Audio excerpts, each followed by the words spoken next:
Hey everyone, Saintsfan, I'm back again with another GTA 5 Q&A, and today I'm going to be answering some of your guys' questions from Twitter. If you want to ask a question for a future episode of this, just go on Twitter and use the hashtag AskSaints. Now, before we actually hop in to the questions, I want to give an update on the Nick test branch situation that's going on. If you watched the video I did a few days ago, there's this extra branch for GTA that Rockstar updates sometimes. Usually they just stick with the QA beta and the QA beta 2 to test like future updates. But there's this third one called Nick Test Branch, and the last time it was updated, the surprise DLC in January with the Sultan RS and the Banshee 900R, it came out a day later. So this Nick Test Branch got updated for the first time since then, about 3 days ago, or actually last Thursday, I believe, or Wednesday. And people thought that maybe that meant we'd get a DLC soon. Well, just to keep you guys up to date, that Nick Test Branch got updated again earlier this morning. Now, why this is a big deal, or why this could be a big deal, we all know the S key, I believe, is going to be coming out tomorrow. But maybe we get something else in addition to that S key. I mean, at this point, the S key and the e.lga van Classic are the only two vehicles left, and neither of them are really that special. Like, I don't really know many people that are going to go out and buy the e.lga van, or even the S key for that matter, because the S key, in terms of performance, it's worse than every other bike, and I'm sure it's going to be, you know, $200,000, $300,000, $400,000. So it's not going to be a bike that people actively go out and get or are excited for. So maybe to get some excitement up for GTA Online, there might be a surprise DLC on the way. I mean, look, that's all obviously speculation, but I would not be surprised. So just keep an eye out on it. I don't know if it's going to be happening tomorrow or what, or even what this whole Nick Test Branch is being updated for, but just know that at any time there might be a secret DLC on the way. In addition to that, I just wanted to share this, and I don't know, because they didn't mention this in the Newswire post they did like 2 weeks ago, but someone actually got this screen in GTA Online. It says, VIP discounts this week. Build your criminal empire as a CEO. Take 50% off of executive offices and 25% off of office interiors. Also conduct your business from the secure confines of the Armored HVY Insurgent pickup or from the luxury of your your Galaxy Super yacht, which both are 50% off. So, I mean, I don't know if that interests anyone, but if you were looking to get into a CEO or at least get an office, which honestly, getting the least expensive office at 50% off is probably a pretty good deal, because you get some pretty decent stuff out of it. Whether or not you actually want to get a warehouse and do the CEO work, you get some pretty cool stuff in it. So you might want to look into that. And then, yeah, I mean, the Insurgent pickup's kind of cool. The yacht, kind of worthless, but maybe if you wanted one, 50% off, there you go. Now into the actual questions. So the first one, we're going to start with Peter Pan. Do you think they will add any more deadline modes and have ones with more players? They should let me make some. So I totally agree with what you said last.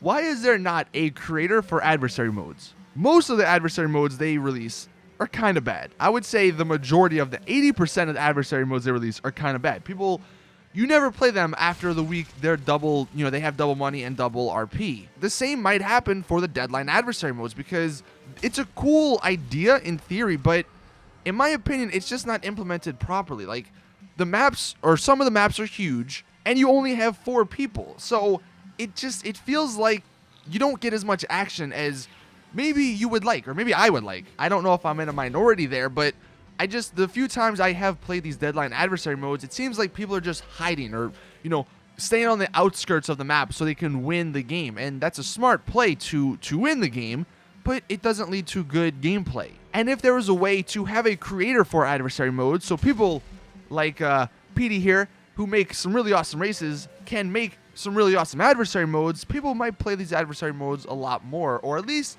be more open to the idea of having new adversary modes. Now, do I think they'll add more? I'm sure they will, just because it's been pretty popular. I really do hope, though, that they add more players, because 4, it just does not cut it. If anything, have 4 teams, right? But you have 2 people per team. I think that'd be pretty cool. Either way, though, I would definitely like to see some improvements in the adversary mode department. Let me know in the comment section what you think on that. Christian, I'm wondering if you think some of the leaks about the coming DLCs are true. I don't know if they are.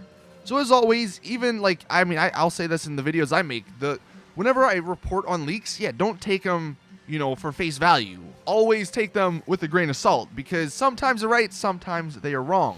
The reason I make the videos, though, is just to keep you guys updated, keep you guys, in the know, so to speak, so you're not surprised, or so you have time to make money and get prepared for upcoming DLC, since Rockstar really don't say anything, about their future DLCs. Anonymous, is buying the $100 shark card worth it for the next DLC, or will you need more money? Well, at the moment, all we know about the next DLC is that it's going to involve high risk, high reward importing of cars, which I would imagine will cost a lot of money.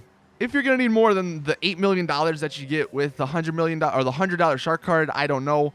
Maybe if you want to buy everything. The one thing I will say about the shark card, and I'm not just saying this because I am sponsored, but in the description, and I always promote them, e.lga.to. A lot of people don't like their site. A lot of people do this and that, but I get all my shark cards from giveaways, from me actually using them on their site. If you play on PC, a $100 shark card is only like $42, which you can't beat that deal.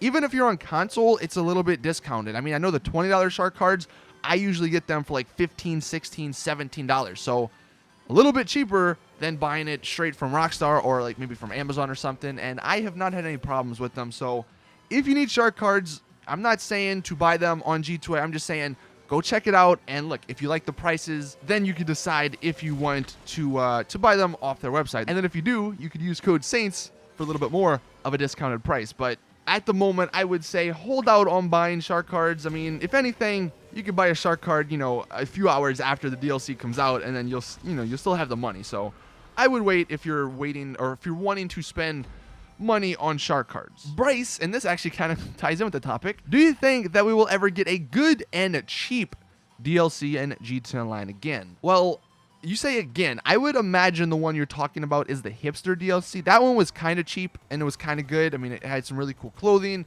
The cars, despite nobody really knowing or remembering what cars came out in the hipster DLC, I would say they were pretty good for the time. But do I think we'll ever get one again? Honestly, and I really don't want to be like super negative here, but I don't think we will. Whether, there might be a DLC that comes out that has some cheap items, but there's always going to be something, I feel, going forward that is just going to cost a lot of money. I mean, the biker DLC was relatively cheap, but you had to spend like $3-4 million on businesses and clubhouses. So at this point, just because they know they can get away with it and it makes them a lot of money, I doubt we'll ever get a truly cheap DLC. And then the last one from Gamer FP, we're going to end on a little fun one. So he says, we haven't gotten new Benny's cars, so you can choose 5, but they need to be underrated, underloved, or cheap. Which ones would it be? And then he says, by cheap, I mean under $300,000 GTA money for the stock car, like on Benny's website. So let me know in the comment section what 5 you would choose. If I had to choose 5, one would obviously be the Karen Kruma. That's only $95,000, and that would make an incredible Benny's car. Another one that I would like to see is the Bravado Gauntlet. That's one of the best looking cars in the game, in my opinion, like just stock. So having some extra customization to that would be amazing. And it's only $32,000 to buy, and you can also get them from the street. So I think that'd be a really great addition. And then in the same spirit, you could put the Vapid Dominator in there. I mean, the Gauntlet and the Dominator would be like semi-muscle cars that could be, added to Benny's. And I think they could have some really great customization options on both of those cars. And like I just said, they're both relatively cheap, and then you can get them off the street. So that's 3. 2 more, let's see. I honestly wouldn't mind seeing a truck come to Benny's, like perhaps the Bravado Bison. I believe that's based off of the Dodge Ram in real life, but maybe there could be some sort of sport version to it. So, that'd be really interesting, and it'd just be different and new. And then the final car, let's see, I would have to say, let's bring the Obey Tailgater to Benny's. That's only $55,000, and it's a 4-door car, and I would like to see it retain its 4 doors after you upgrade it at Benny's, because there's not really, I guess except for the Bravado Buffalo S, like Franklin's car, there's not really a 4-door car in the game that has like really good customization. So having the Obey Tailgater added to Benny's, I think, would be really awesome. So there's my list. Let me know in the comment section what you would add. Thank you all, though, for watching the video. Please drop it a like if you did enjoy, and subscribe so you don't miss any other awesome GTA content. But as always, I will see you guys in the next one.